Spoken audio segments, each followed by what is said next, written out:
La méditation de ce 27 juillet est intitulée « Les enfants sont l'objet des soins particuliers de Dieu ». Je combattrai tes adversaires et je sauverai tes fils. Ésaïe 49, 25. Les vœux de David, rapportés dans le psaume 101, devraient être ceux de tous ceux qui ont la responsabilité de protéger leur foyer. Le psalmiste déclare « Je désire me conduire parfaitement. Dans ma maison, je mènerai une vie pure. Je ne regarderai pas les actions malhonnêtes. » Psaume 101, 2 à 3. L'ennemi inventera tous les stratagèmes pour détourner l'esprit de nos jeunes de la foi en Dieu, vers les pratiques idolâtres du monde. Étudions attentivement les mises en garde de Dieu à Israël. Satan s'efforce constamment de semer la confusion dans les pensées et les jugements, et nous devons rester sur nos gardes.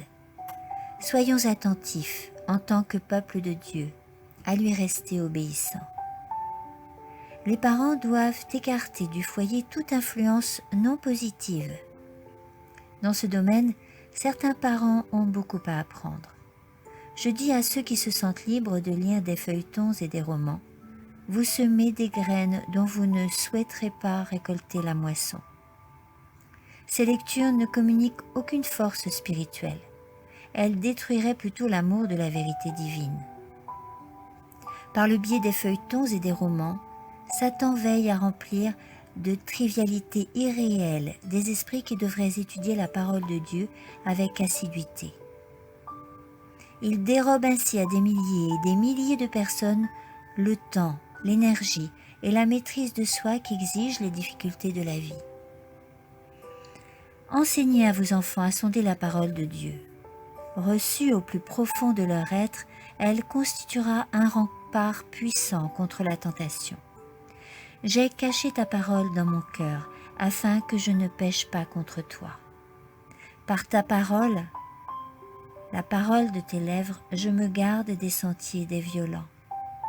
Psaume 119, 11, 17 à 4. Si nous suivons les conseils de la parole de Dieu, nos jeunes seront sauvés par la grâce du Christ.